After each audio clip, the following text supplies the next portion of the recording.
World war to के दौरान जब दुनिया गोलियों की आवाज से गूंज रही थी, जब शहर के शहर आग में जल रहे थे, इसी वक्त एक और जंग चल रही थी।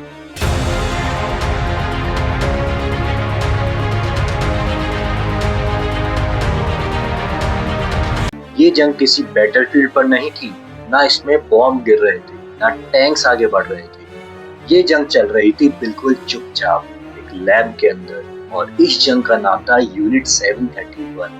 ये जंग दिखाई नहीं देती थी, लेकिन इसका असर गहरा था। यहाँ दुश्मन कोई देश नहीं था, कोई आर्मी नहीं थी, यहाँ दुश्मन था इंसान खुद। ह्यूमन बॉडी को बैटल फील्ड बना दिया गया था, जहाँ हर सांस, हर धड़कन एक एक्सपेरिमेंट का हिस्सा थी। ये एक ऐसी कहानी है जो हिस्ट्री बुक्स में कम ही मिलती है, लेकिन इसे जानना बेहद जरूरी है, क्योंकि ये हमें बताती है कि साइंस बिना ज़मीर के हो जाए तो वो कितनी खतरनाक हो सकती है।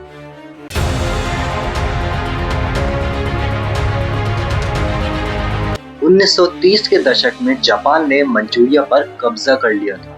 ये जगह स्ट्रेटेजिक थी, ठंडी थी और दुनिया की नजरों से दूर थी। हार्बिन के पास एक एरिया था, पिंगफैंग। बाहर से ये एक नॉर्मल मिलिट्री इंडस्ट्रियल कॉम्प्लेक्स लगता था। High walls, watch towers, armed guards और गेट पर एक simple sign board, epidemic prevention and water purification department. नाम सुनने में बिल्कुल सेफ लगता था, जैसे यहाँ लोगों को बीमारियों से बचाया जाता हो। लेकिन जो लोग इस गेट के अंदर जाते थे वो जिंदा कभी वापस नहीं आते थे। मैप पर इस जगह का नाम नहीं था। ट्रेन्स आती थी, लेकिन पैसेंजर्स का कोई रिकॉर्ड नहीं होता था। यहाँ एक पूरा शहर बसाया गया था, जो शहर कम और एक राज ज्यादा था। Labs, prison cells, operation rooms और फर्नेसेस, सब कुछ एक ही जगह पर। धुआं उठता था, लेकिन सवाल कोई नहीं पूछता था।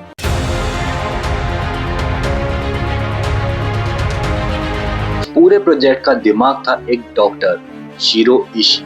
वो कोई अनपढ़ या पागल आदमी नहीं था, वो एक ब्रिलियंट माइक्रोबायोलॉजिस्ट था। फॉरेन यूनिवर्सिटीज में पढ़ चुका था, साइंस की गहराई को समझता था।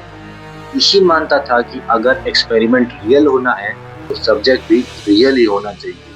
उसके लिए एनिमल्स का डेटा काफी नहीं था, उसे चाहिए थे जिंदा इंसान। और यहीं से साइंस ने इंसानियत से रिश्ता तोड़ दिया।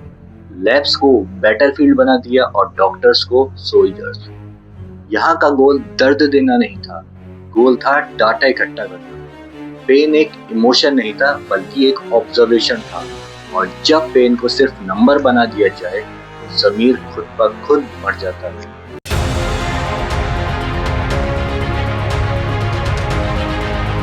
यूनिट 731 में जो लोग लाए जाते थे, उनसे पहले उनका नाम छीना जाता था।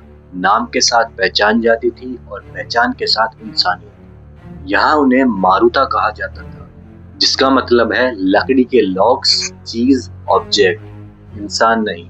इन लोगों पर जो एक्सपेरिमेंट्स होते थे, उनका मकसद सिर्फ ये देखना था कि ह्यूमन बॉडी एक्सट्रीम सिचुएशन में कैसे रिएक्ट करती है, बीमारी कितनी देर में फैलती है, ठंड स्किन को कैसे तोड़ती है, बिना एनेस्थीसिया के बॉडी कितना सह सकती है। एनेस्थीसिया इसलिए यूज नहीं होती थी क्योंकि वो रिजल्ट को डिस्टॉर्ट कर देती थी। स्क्रीन को नॉइस माना जाता था और डेथ को एक स्टैटिस्टिक।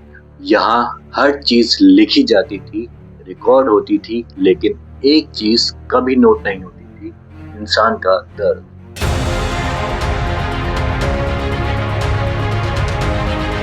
जो चीजें यूनिट 731 के लैब्स में डेवलप हुई, वो वहीं तक सीमित नहीं रही। उन्हें रियल दुनिया में टेस्ट किया गया।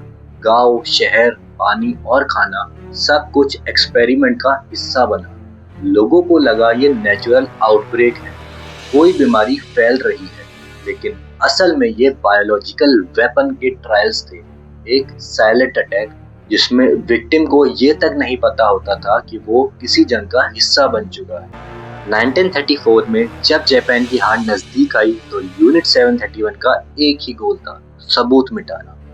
बिल्डिंग्स तोड़ दी गई, फाइल्स जला दी गई और जो लोग बचे थे उन्हें खामोश कर दिया गया।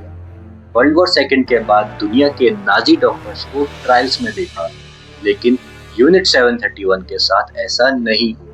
उनके डेटा का वैल्यूएबल कहाँ गया? और कई लोग बिना किसी सजा के नॉर्मल जिंदगी जीने लगे। आज वहाँ सिर्फ टूटी हुई दीवारें हैं, खाली कॉरिडोर्स और एक खामोशी जो चीखने से भी ज्यादा लाउड है। 731 हमें याद दिलाती है कि जब साइंस से मोरालिटी हटा दी जाए और पावर के सामने सवाल चुप हो जाए तो सबसे पहले एक्सपेरिमेंट इंसानियत पे ही। उम्मीद है ये वीडियो भी आपको बेहद पसंद आई होगी, तो इस वीडियो को लाइक और शेयर करें और चैनल को सब्सक्राइब जरूर करें। तो मिलते हैं अगली वीडियो में। शुक्रिया।